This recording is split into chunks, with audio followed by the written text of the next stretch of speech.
खुशामदीद दोस्तों। एसओपीज को फॉलो करते करते अब हम फाइनली अपनी वीडियो को रेंडर करने के लिए आ गए हैं। हमने थंबनेल भी बना लिया और अब हम यहाँ पे वीडियो को रेंडर करेंगे। रेंडर के बाद फिर हम इस वीडियो को अपलोड करेंगे यकीनन। रेंडर करने के लिए सबसे पहले जब वीडियो एंड हो रही है, जब वीडियो एंड हो जाती है तो हमारे पास जो है वो हमारे जो प्रोडक्ट्स हैं उनके लोगो एनिमेशन मौजूद हैं जो कि हमने बना के रखे हुए हैं। अगर $100 इंटर्न की बात करें तो उसका लोगो एनिमेशन मौजूद है। रेहान अल्लाहवाला की वीडियो की बात करें तो उनकी एनिमेशन मौजूद है। Rehan school, Rehan training, VPL, DIDX, इन सब प्रोडक्ट्स की हमारे पास एनिमेशन मौजूद है। तो जब वीडियो एंड हो रही होगी तो आपने वो वीडियो एनिमेशन वहाँ प्लेस कर देनी है। जो टाइटल बनाया है आपने शुरू में वो नहीं आएगा यहाँ पे, अब यहाँ पे एनिमेशन आएगी आखिर में। भले वो वीडियो 5 मिनट से ऊपर की हो, 5 मिनट से कम की हो, डजंट मैटर।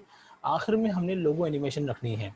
लोगो एनिमेशन हमने शुरू में नहीं रखनी। शुरू में आइदर या तो थंबनेल आएगा अगर 5 मिनट से कम की है, या तो वो पंच लाइन्स आएंगी और उसके बाद वो टाइटल आएगा जो हमने बनाया है अगर 5 मिनट की बात की है। दोनों सूरतों में आखिर में जो चीज़ आएगी वो आएगी उस प्रोडक्ट का लोगो एनिमेशन। लोगो एनिमेशन आप तक यकीनन मौजूद होंगे, आपने सिर्फ ड्रैग एंड ड्रॉप करना है और लोगो प्लेस कर देना है। इस तरह से आपकी वीडियो मुकम्मल हो जाएगी। यहाँ पे मुझे उम्मीद है कि ये चीज़ भी क्लियर होगी। ये भी हमारा SOP का हिस्सा है, इसको मिस नहीं कीजिएगा।